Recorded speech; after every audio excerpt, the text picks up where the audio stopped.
मंत्र्यांच्या दौऱ्यामुळे नुकसानग्रस्त भागामध्ये गर्दी होत आहे। तसंच या भागामध्ये मंत्र्यांच्या दौऱ्यामुळे पंचनामे करण्यास विलंब होत असल्यानं मंत्र्यांचे दौरे थांबवावे असं शरद पवारांनी ट्विट केलंय। तर दौरे केल्याशिवाय लोकप्रतिनिधींना परिस्थिती कळत नसल्याचं उपमुख्यमंत्री शिंदे म्हणाले। तर पवारांच्या मताशी मी सहमत असल्याचं मंत्री मुश्रीफ यांनी म्हटलेलं आहे।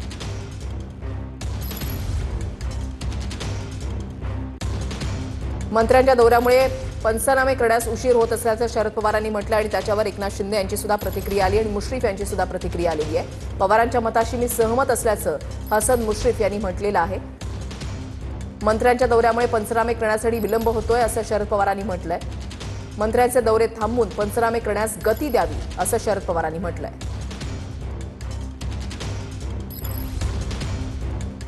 दौरे केल्याशिवाय लोकांना, अधिकाऱ्यांना, लोकप्रतिनिधींना घरात बसून कळत नाही, बांधावर जावं लागतं। तेव्हा तिथली परिस्थिती कळते, लोकांचे अश्रू दिसतात, लोकांच्या व्यथा दिसतात, तिथली परिस्थिती दिसते आणि त्यानंतर आपण ठरवत असतो की मोठं नुकसान किती आहे। त्यामुळे या सर्व या परिस्थितीमध्ये कुठलंही राजकारण न आणता सगळ्यांनी शेतकऱ्यांच्या पाठीशी उभं राहिलं पाहिजे। शेतकऱ्यांना मदत करण्याचा हा काळ आहे। मी त्यांच्या मताशी सहमत आहे।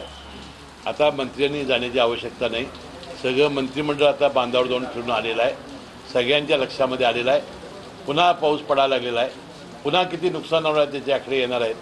त्यामुळे मंत्री गेला की पोलिसाच्या 2 गाड्या, त्याच्यामागं पोलीस, त्याच्यामागं कारण ते गेल्यानंतर लोक त्यांना घेराव घालतील, काय करतील, त्याचं संरक्षण, प्रशासन हे अडकण्यापेक्षा आता सगळ्यांच्या लक्षात आलेलं आहे। आता मदत करणं हे महत्त्वाचं भाग आहे। सगळ्यांनी खिशात हात घालायचा।